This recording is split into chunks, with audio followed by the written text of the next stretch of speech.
Santo. Amém. Ave Maria, cheia de graça, o Senhor é convosco. Bendita sois vós entre as mulheres, e bendito é o fruto do vosso ventre, Jesus. Santa Maria, Mãe de Deus, rogai por nós, pecadores, agora e na hora de nossa morte. Amém. Em nome do Pai, do Filho e do Espírito Santo. Amém. Podem sentar-se.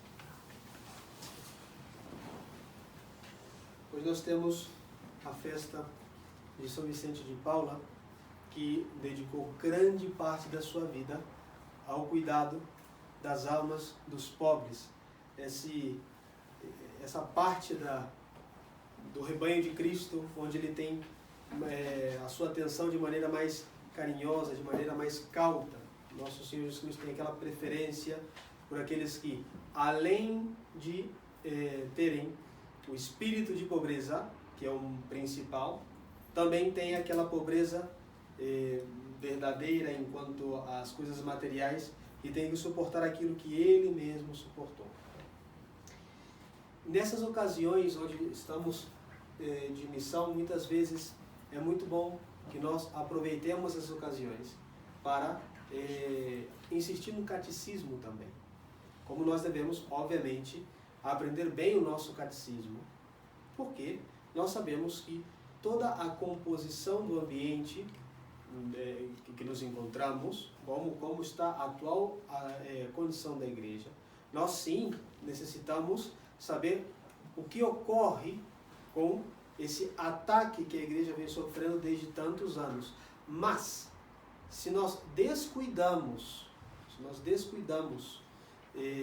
o aprendizado do catolicismo, o que significa ser católico, ou o catecismo propriamente dito, aí nós estamos errando no nosso estudo. E nós não estamos fazendo o que enchia o coração apostólico de São Vicente, que é aprender o Santo Evangelho e vivê-lo. Porque se alguém soubesse todas as questões controversas da nossa época, como solucionar a igreja, o problema da jurisdição, mas se a gente for perguntar os 10 mandamentos e não souber, que sentido tem?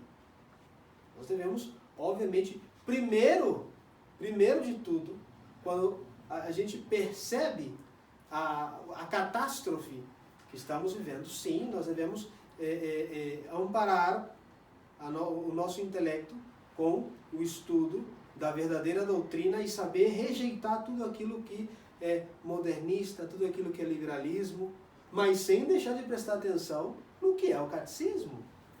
Porque não existem doutores, não existem teólogos que não sabem os 10 mandamentos, que não sabem quais são os 7 dons do Espírito Santo, que não sabem quais são os mandamentos da igreja. Não existe isso. Isso não existe. Isso é um bicho sem cabeça. Aqui nessa aula de catecismo, mais que um sermão, gostaria de fazer uma comparação, uma explicação do Antigo Testamento para os senhores.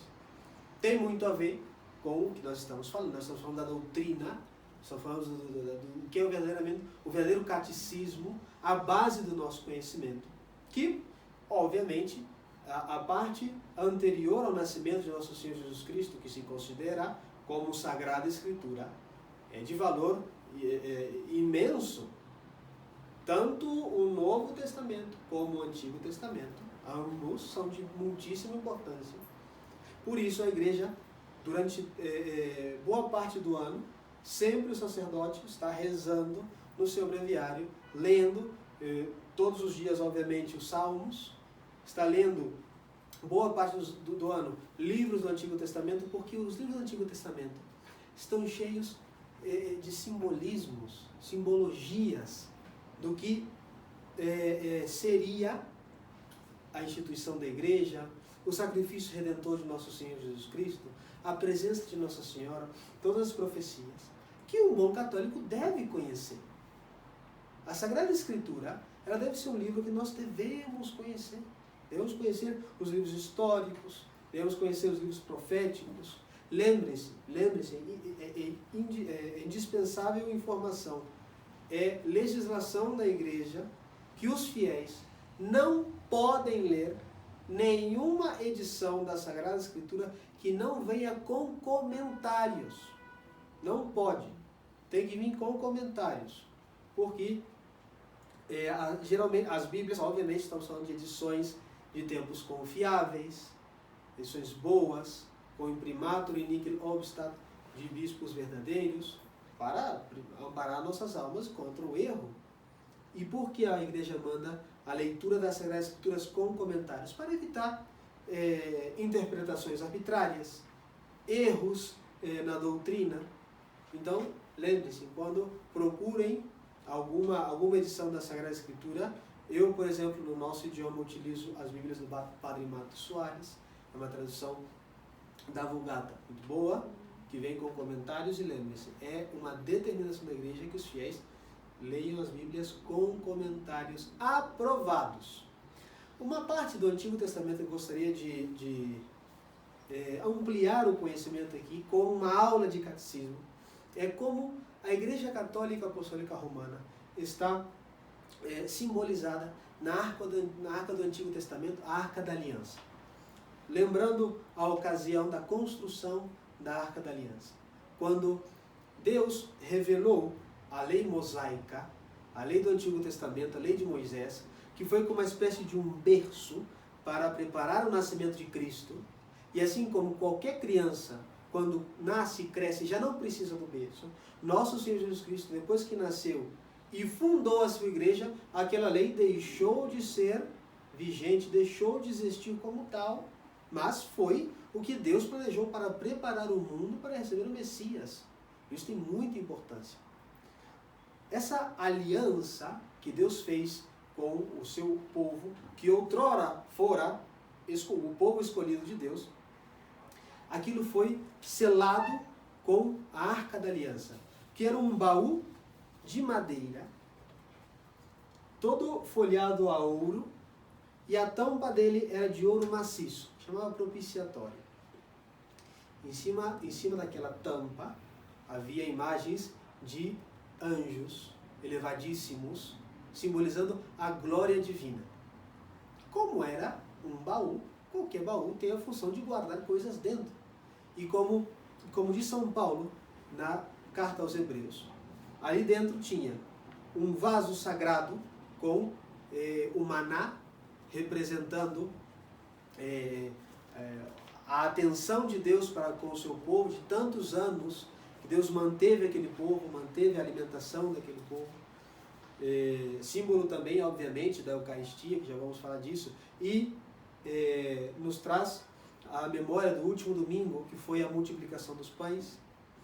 Também ali dentro estava o bastão de Arão, simbolizando a liderança do sacerdócio dentro da antiga lei, e também as tábuas dos mandamentos, onde estavam os 10 mandamentos. Na primeira tábua, os 3 primeiros mandamentos, que tem como fim direto a Deus nosso Senhor, e depois a outra tábua que tinha as leis referentes ao amor ao próximo. Né?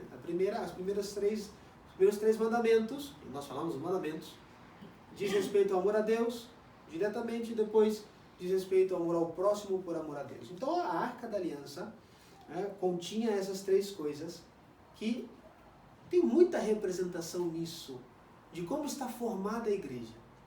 Vejam só. A arca, o baú, ele estava feito de quê? De madeira. Só que de uma maneira revestida de ouro. O que a gente pode elucubrar pensar nisso? Que a Igreja Católica, ela está formada de quê? De homens. Que todos nós temos aquela fragilidade que corresponde à culpabilidade do pecado original. Todos nós nascemos com essa fragilidade. Assim como a madeira é muito mais frágil do que o metal. Mas, quando nós, todos juntos, formamos a Igreja de Cristo, formamos o seu corpo místico, porque essa é a excelência da sociedade espiritual chamada Igreja Católica Apostólica Romana, nós formamos o corpo místico de Cristo, nós somos revestidos deste ouro celestial, que se chama graça santificante. Então, ali nesse baú, formado de madeira, de homens, mas homens que compõem uma sociedade perfeita, porque em cima dela está a glória divina. Está a glória divina. Essa é a primeira representação. Outra representação, outro simbolismo, outra simbologia, que esse baú, essa arca, ela era levada pelos sacerdotes. Os sacerdotes colocavam uma espécie de travessão de ambos lados e levavam aos ombros aquela grande caixa que selava a aliança entre Deus e os homens, Deus e o povo judeu, o povo hebreu, que agora não são o povo de Deus, não é o povo de Deus, mas antes foi. Aquilo representa o quê? Como Deus revestiu aos homens desse caráter, desse poder grandíssimo do sacerdócio. E, obviamente, a grande responsabilidade que nós temos de levar sobre os ombros a aliança de Deus com os homens. Isso também tem não é somente, eu poderia me expandir nessa explicação, mas o melhor é que, como eu não estou falando para padres, não estou falando para clérigos, estou falando com fiéis, a grande obrigação que os senhores têm de rezar e fazer sacrifício pela nossa santidade, para que o padre alcance a sua santidade, para que o padre tenha força para cumprir o seu ministério, para que o padre tenha força para estudar direito. Obviamente, antes que nada, rezar com muita devoção.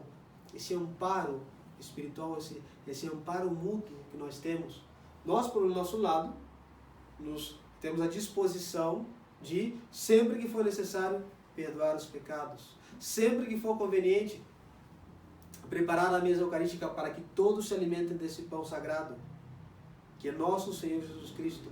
E os senhores têm essa obrigação de rezar por nós e oferecer sacrifícios, porque nós temos essa carga de levar a boa nova do Evangelho. Outro simbolismo é o que contém dentro esse baú sagrado do Antigo Testamento, que simboliza a igreja. Obviamente, aquele vaso sagrado com as espécies, aqueles pedacinhos de maná, simbolizam a Eucaristia. E somente dentro da Igreja Católica nós podemos receber o verdadeiro pão dos anjos, mas de maneira perfeita, de maneira imaculada, sem nenhum tipo de erro. Porque em outros lugares, é verdade que há comunhão válida, mas não uma comunhão que agrade a Deus, porque nós não podemos agradar a Deus por metades. Porque se fosse assim, Ele não teria dito que nós devemos amá-lo com todo o nosso coração, com toda a nossa mente, com todo o nosso espírito. Não podemos amar a Deus só um pouquinho. Então, o nosso catolicismo tem que ser integral, completo.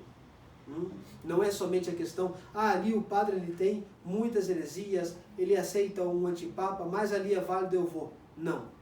A igreja jamais na história da igreja nós vamos encontrar uma disposição de uma verdadeira autoridade da igreja que tenha dito, por exemplo, que uma pessoa no meio da Sibéria, que tivessem perto somente padres ortodoxos, somente bispos cismáticos e hereges, jamais vamos encontrar uma disposição da igreja onde que a igreja diz, vocês podem atender ali habitualmente, porque é válido. São hereges, mas são válidos. Não vão encontrar. O que vamos encontrar em caso de necessidade, de extrema necessidade, se poderia procurar os sacramentos como herege, até mesmo como apóstata. Em caso de necessidade, em caso de que alguém esteja morrendo e precisa da extrema unção. Mas habitualmente, não. Nem falar dos padres inválidos da igreja moderna, daquelas congregações tradicionais, que a única coisa que fazem é um grande teatro da missa tridentina, porque não são sacerdotes, por exemplo, Instituto Bom Pastor, Instituto Verbo Encarnado, que eles são, digamos, utilizam os ritos novos, e se utilizam os ritos antigos é por bispos e padres ordenados invalidamente. Portanto, é um grande teatro. não estão dentro desse baú, dessa arca sagrada que é a Igreja Católica. Então não nos entregam a Eucaristia de maneira integral, de maneira que Cristo quer que nós recebamos a Sagrada Comunhão, para amá-lo de todo o nosso coração. Outra coisa que tinha dentro da Arca da Aliança é o bastão do primeiro dos sumos pontífices da antiga lei, que é representação da autoridade pontifícia dentro da Igreja Católica. Dentro da Igreja Católica. Faz parte da composição dessa aliança entre Deus e todo mundo, chamada Igreja Católica Apostólica Romana. Se eu tiro essa autoridade daquele verdadeiro sumo pontífice, eu caio no cisma. Sou cismático. E agora, depois da definição, agora faz muitos anos já, século. Agora, depois da definição do dogma da infalibilidade papal, eu inclusive estou contra um dogma da Igreja Católica se eu digo que o Papa pode errar. Que esse bastão de Arão, que esse báculo, não tem a firmeza prometida por Cristo.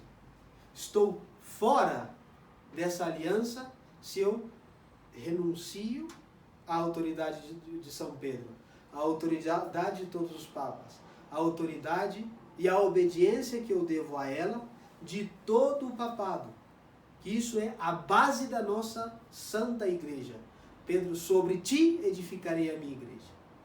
Por último, dentro da Arca da Aliança, nós tínhamos ali as tábuas da lei, que, é verdade, tinha os 10 mandamentos ali, que são, obviamente, uma notícia, uma nova que Deus comunicou ao mundo, que representa hoje o quê? Obviamente, o Sagrado Evangelho. Vejam, como pode ser que nós pretendamos amar a uma pessoa que não conhecemos? Ninguém ama quem não conhece. E se conhece pouco, amará pouco. Ou amará somente superficialmente. O católico que não saiba bem o Evangelho ainda é medíocre. Vejam só, se nós sairmos na rua e perguntamos para qualquer rapaz que tenha uma camisa de time de futebol, ele vai saber todos os jogadores do time. Desse ano, do ano passado, do ano retrasado, de 1990, todos. Se a gente encontra uma moça escutando música, que agora parece que o silêncio é um pecado, estão todos escutando algo o tempo inteiro, perguntar para ela quantas músicas ela sabe de memória, vai saber um monte. Então, se os mundanos utilizam essa sua memória por interesse, sabem tantas coisas, como nós, que nos chamamos cristãos, seguidores de Cristo, não vamos saber como é o Evangelho, não vamos conhecê-lo.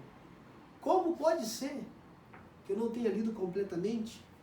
Que eu não conheça onde é que está o Sermão da Montanha? Qual é a parte mais sublime do Evangelho? Onde está a paixão de Cristo? Onde está o nascimento dele, contado com mais detalhes? Isso nós devemos saber. É nossa obrigação. Não estaremos fazendo favor a ninguém. E é o que eu disse ao começo.